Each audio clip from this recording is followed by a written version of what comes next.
السلام علیکم ورحمۃ اللہ نحمده ونصلي ونسلم على رسوله الكريم اما بعد قال الله تبارك وتعالى اعوذ بالله من الشيطان الرجيم بسم الله الرحمن الرحيم اتل ما اوحي اليك من الكتاب واقم الصلاه ان الصلاه تنهى عن الفحشاء والمنكر ولذكر الله اكبر والله يعلم ما تصنعون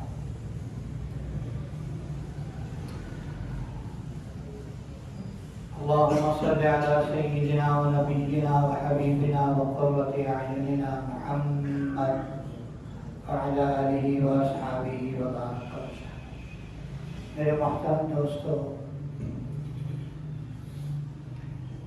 دین اسلام کے بنیادی ارکان میں، بنیادی عبادات میں ایک عبادت اور ایک رکن، ایک عمل نماز کا ہے۔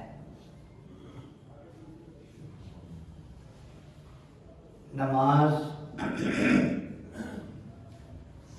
گویا کہ ایمان کا ایک علامتی نشان ہے یا اظہار ایمان کا ایک بہترین طریقہ ہے۔ نماز کے دو حصے ہیں، نماز کے دو حصے ہیں، ایک ہے نماز کا ظاہر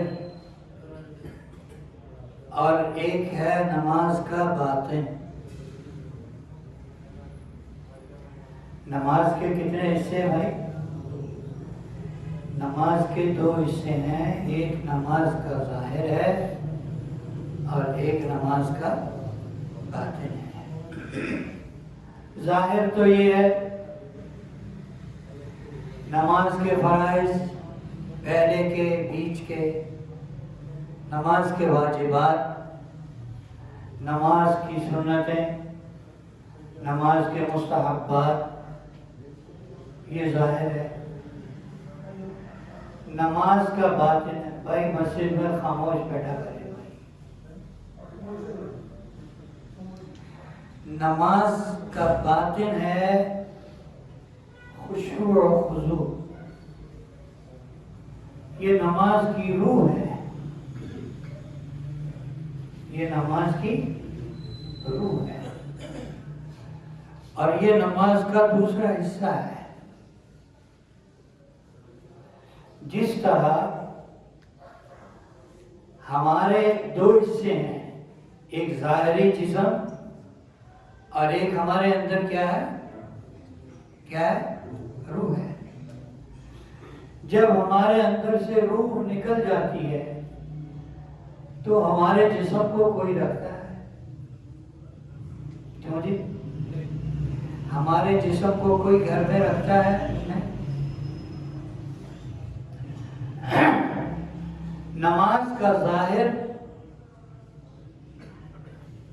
پورا ہو، تمام فرائض کی ادائیگی ہو رہی ہے، شرائط اور اراکین پورے ہو رہے ہیں، واجبات کا خیال رکھا جا رہا ہے، لیکن خشوع و خضوع جس کا آسان نام دھیان ہے، توجہ ہے، وہ دھیان اور توجہ اللہ کی ذات عالی کی طرف نہ ہو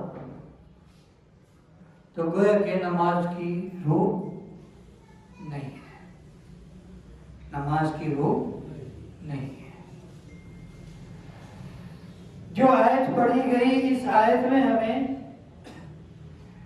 کچھ کام کرنے کو کہے گئے۔ پہلا کام تو یہ کہا گیا اتل ما اوحی الیک من الکتاب، جو کتاب اے نبی جی آپ کی طرف نازل کی ہے اسے تلاوت کیا کیجئے، اسے آپ پڑھا کیجئے۔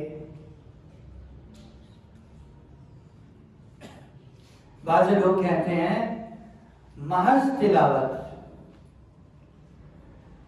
مطلقاً تلاوت کسی فائدے میں نہیں ہے، نعوذ باللہ من ذالک۔ ان کے باقاعدہ بیانات ہیں اس پر۔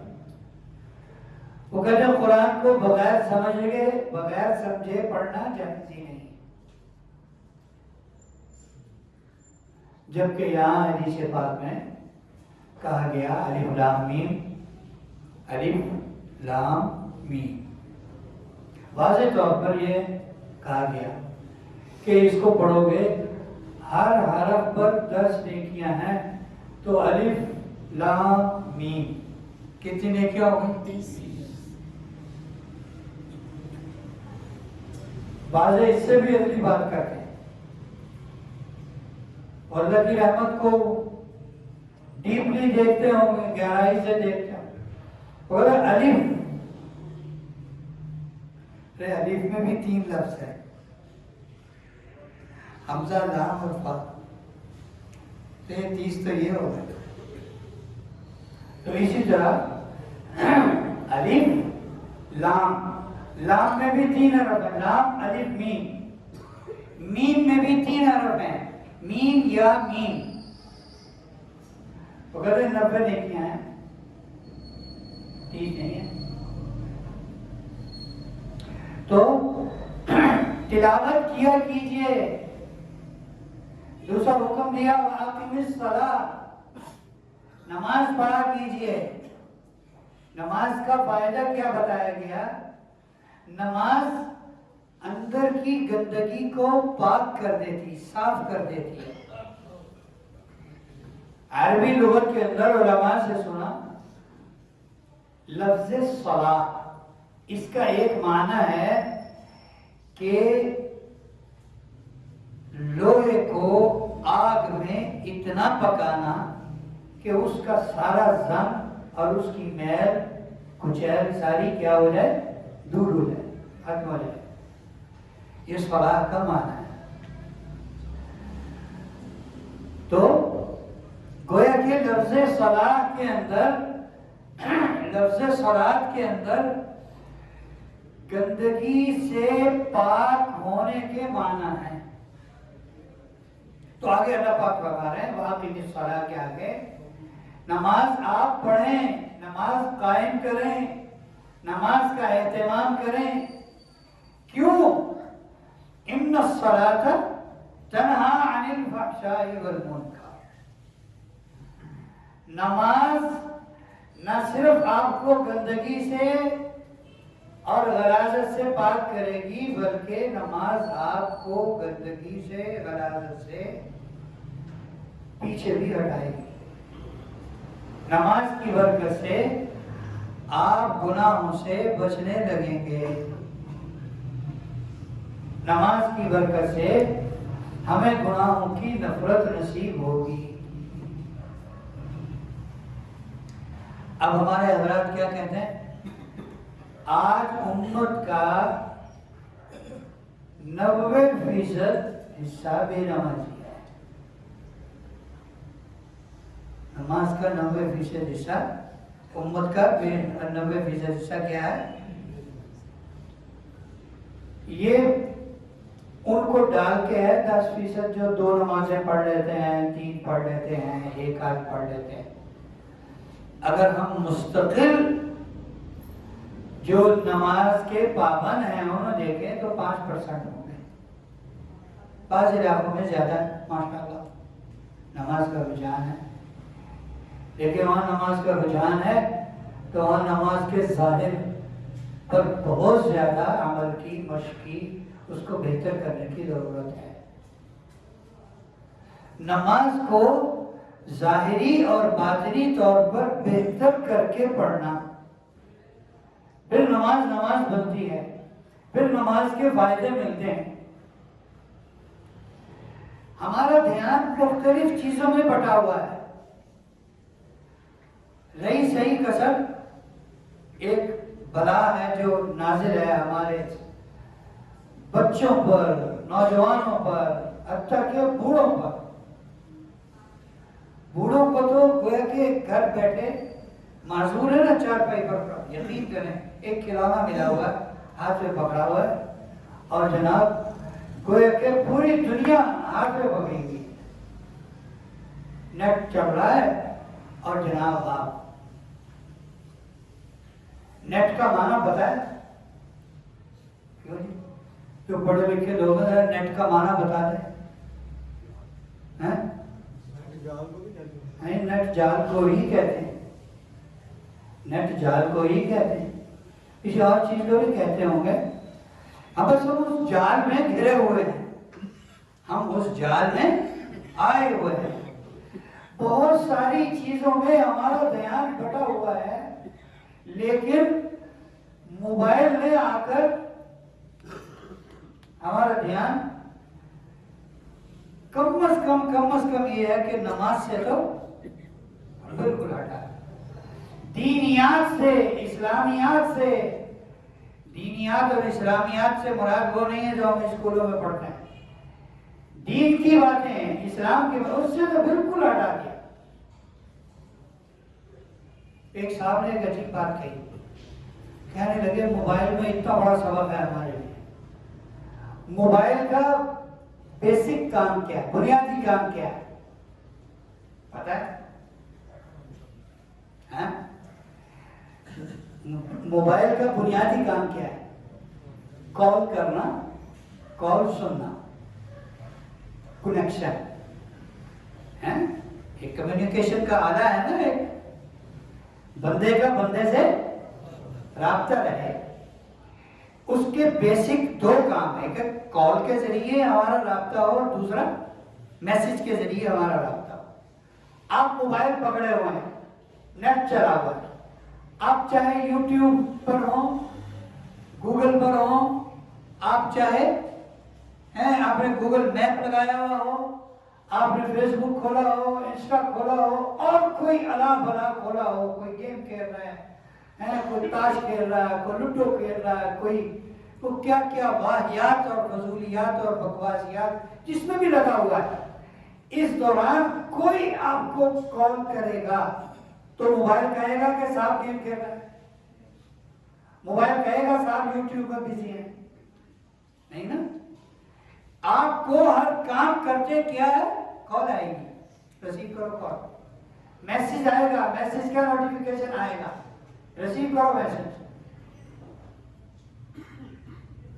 لیکن وہ اپنا بنیادی کام نہیں بھولا، جس نے ہمیں ہمارے بنیادی کام بھلا دیے وہ اپنا بنیادی کام نہیں بھولا، ہم اپنا بنیادی کام بھول گئے، اور صرف موبائل میں ہی نہیں، دکان پہ، ملازمت پہ، سفر پہ تو بعض لوگ نماز کو بھی معاف سمجھتے ہیں، کوئی نماز پڑھ لے تو انہیں قبلے کا پتہ نہیں ہوگا تو استقبال قبلہ، مجھے خود کہا فزیکلی میرے ساتھ بھی کام کا پیشہ، میں نے کہا ایک پولیس سے پوچھا، میں نے کہا یار مسجد ہے قبلہ ذرا اندازہ بتانا، اور مولوی صاحب تو ہمیں نہیں پتا قبلہ سفر چلے دا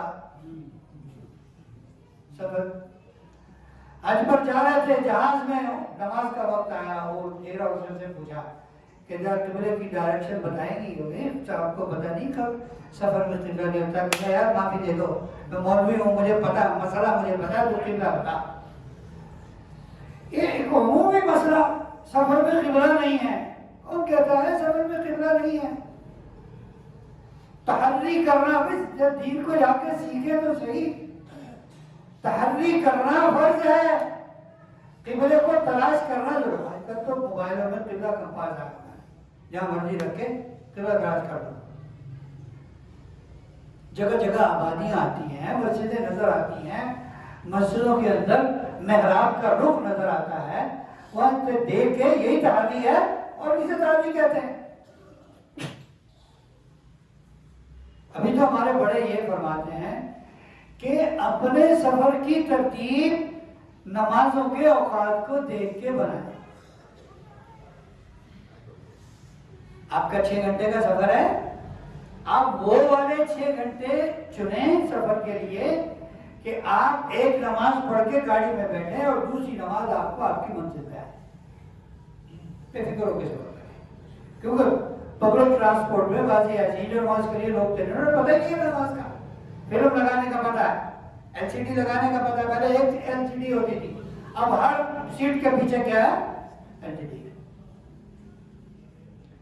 تو میرے محترم دوستو، نماز کو خشوع خضوع کے ساتھ پڑھنا، اللہ اکبر سے لے کر السلام علیکم ورحمۃ اللہ تک ہر رکن میں ہمیں ذکر دیا گیا ہے، تکبیر دی گئی، قرآن پاک کی تلاوت دی گئی، اور ہمیں تحمید دی گئی، اور ہمیں تسبیح دی گئی، اور ہمیں درود شریف دیا گیا کہ تمہاری پوری نماز ذکر سے بھری ہوئی ہے۔ تو ہمارے بڑے فرماتے ہیں کہ ہماری زندگی صفت صلاۃ پر آ جائے۔ اسے کیا کہتے ہیں؟ جس طرح پوری نماز ہماری ذکر سے بھری ہوئی ہے، کوئی رکن کوئی لمحہ ذکر سے خالی ہے نماز کا، جس نے نماز سیکھی ہوئی ہے۔ ہم نے 20 دفعہ کہا تشہد میں کوئی فرائض میں تو آدمی امام کا تابع ہے، امام سلام پھیرے گا تو سلام پھیرنا پڑے گا۔ بعض لوگوں کی سپیڈ بہت تیز ہوتی ہے، امام ابھی درود شریف پڑھ رہا ہوتا ہے اور رب اجعلنی ربنا اغفر لی پڑھ کے فارغ ہو کے آرام سکون سے سانس لے رہے ہوتے ہیں۔ او بھائی، یہ دعا کا موقع ہے، یہاں اللہ نے درود شریف رکھا، یہاں اللہ نے پہلے تشہد رکھا، اپنی تعریف، پھر درود شریف رکھا، اس کے بعد دعا رکھی۔ یہ نماز دعا کی قبولیت کا وقت ہے، اس کو کام میں لائیں، 2 4 5 دعائیں سیکھیں تاکہ ہم اپنی انفرادی نمازوں میں، سنن میں، نوافل میں، تشہد میں بیٹھ کے لمبی دعا کریں۔ کھڑے ہو کے نہیں کر سکتے تو بیٹھ کے کریں، لیکن وہ اللہ اکبر کے بعد ہمیں سب سے زیادہ فکر کیا ہوتی ہے؟ سلام کب پھرے گا، سلام کب پھرے گا۔ میرا خیال ہے مسجد میں ابھی تک مجھے ایک صاحب نے کہا، صرف ایک آدمی نے، میں ان کے منہ کی طرف دیکھتا ہی رہ گیا، انہوں نے کہا کہ وہ قاری صاحب سے کہیں نماز تھوڑی لمبی پڑھا کرے۔ میں ان کے منہ کی طرف دیکھوں یہ کیا کہہ رہے ہیں؟ آج تک تو یہی شکایت آئی کہ تو سجدے سے سارا سیر سو جاتا ہے، ہم 3 دفعہ پڑھتے ہیں سبحان ربی الاعلیٰ، اور قدسہ پتہ نہیں کتنی دفعہ پڑھتے ہیں تو ہمارا سر سو جاتا ہے۔ اچھا بھائی، سجدے میں سر سو جاتا ہے؟ جنہوں نے پوری سجدے کا لذت کا پتہ نہیں ہے۔ ایک بزرگ کہتے ہیں، میں سجدے میں جب سر رکھتا ہوں تو مجھے یوں لگتا ہے جیسے میں نے اللہ کی ذات عالی کے قدموں میں سر رکھا ہے۔ جب یہ خیال ہوگا تو آپ کو لمبے سجدے کی اس کا آپ کو علم ہی نہیں ہوگا، جب سجدہ لمبا ہو گیا۔ توجہ نہیں ہے نا، توجہ نہیں ہے۔ نوجوان پسند آتی نا، نوجوان پوری رات کھڑے رہتے نا، کوئی کرسی میں بیٹھ کے پتنگ اڑاتا، تو اس کا مطلب ہے امت میں کھڑے ہونے کی صلاحیت ہے، لیکن اس صلاحیت کو غلط طرف خرچ کیا جاتا ہے۔ ساری رات بیٹھ کے اگر ہم موبائل دیکھ سکتے ہیں تو ساری رات اللہ کا ذکر کرنے کی بھی استعداد ہے، راتیں جاگنے کی استعداد ہے۔ اللہ تو ہمیں یہ نہیں کہتے ہم رات جاگیں، اللہ تو یہ نہیں کہتے، وہ تو کہہ رہے کانوا قلیلا من اللیل ما یہجعون وبالاسحار هم یستغفرون۔ اس کی 2 تفسیریں کی علماء نے۔ کانوا قلیلا من اللیل ما یہجعون، جو پہلے لوگ تھے، ایک تفسیر ہے ان کے بارے میں کہ وہ رات کا بہت تھوڑا سا حصہ سوتے۔ ایک تفسیر واضح علماء نے کی، وہ گویا کہ آج کے لوگوں کے اعتبار سے کی گئی کہ انہیں سہولت ہو جائے۔ کانوا قلیلا من اللیل ما یہجعون، رات کا تھوڑا سا حصہ ایسا بھی ہوتا ہے وہ سوتے نہیں ہیں، جاگتے ہیں۔ اور تہجد کے وقت میں اللہ سے رو رو کر معافی مانگتے ہیں، استغفار کرتے ہیں، مغفرت مانگتے ہیں۔ جو نماز میں دل لگانا کم از کم یہ ہے، سبحانک اللہم ثنا سے لے کر السلام علیکم ورحمۃ اللہ تک جو کچھ پڑھنا ہے اس کا بابا ترجمہ تو یاد کریں، دھیان تو نہیں یاد کیا ترجمہ، چلے کسی نے نہیں یاد کیا، وہ اتنا خیال تو دل میں رکھ سکتا ہے، آج اللہ کے سامنے کھڑا ہوں، آج اللہ کے سامنے کھڑا ہوں زندہ اور عبادت کے لیے، کل ایک دن آئے گا کہ مجھے اللہ کے سامنے کھڑا ہونا ہے حساب و کتاب کے لیے، اس زندگی کا حساب دینے کے لیے، تو یہ نماز میرے کام آئے گی، نماز میں دھیان میرے کام آئے۔ اب کہتے ہیں ہم میں سے ہر آدمی کہتا ہے، میں بھی کہتا ہوں، ایسا نہیں ہے کہ میں بیان کر رہا ہوں تو میری نماز ایسی ہے کہ 100% توجہ ہے، شاید میں آپ سے بھی کمزور ہوں، شاید ہی یقیناً میں آپ سے کمزور ہوگا۔ ہم کہتے ہیں کہ نماز پڑھنے سے ہماری حاجات پوری نہیں ہوتی، نماز پڑھنے سے بھی ہمارے رزق کی تنگی دور نہیں ہو رہی، نماز پڑھنے سے بھی ہمارے غموم و ہموم دور نہیں ہو رہے۔ بھائی اپنی نماز کو نماز تو بنائیں، اپنی نماز کو نماز تو بنائیں، وہ نماز جو اللہ اس کے رسول چاہتے ہیں اس کی چلو نقل ہی بنا لیں، اس کی نقل ہی بنا لیں۔ اب ہمارے بڑوں کا یہ کہنا ہے کہ 2 رکعت مشق کے لیے، 2 رکعت نماز مشق کے لیے روزانہ نفل کے طور پر ایسی پڑھیں، یہ نیت کر کے اللہ اکبر کہیں، یہ سوچ کر نیت باندھیں کہ ان 2 رکعتوں میں میں نے مشق کرنی ہے کہ اللہ کے علاوہ کسی دوسرے کا مجھے خیال نہ آئے۔ انشاءاللہ ان 2 رکعتوں کی برکت سے ہمارے فرائض، تمام فرائض، سنت اور نفل سب کے سب کیا ہوں گے؟ بہتر ہوں گے۔ اللہ رب العزت ہمیں خوشی و خصوص والی نماز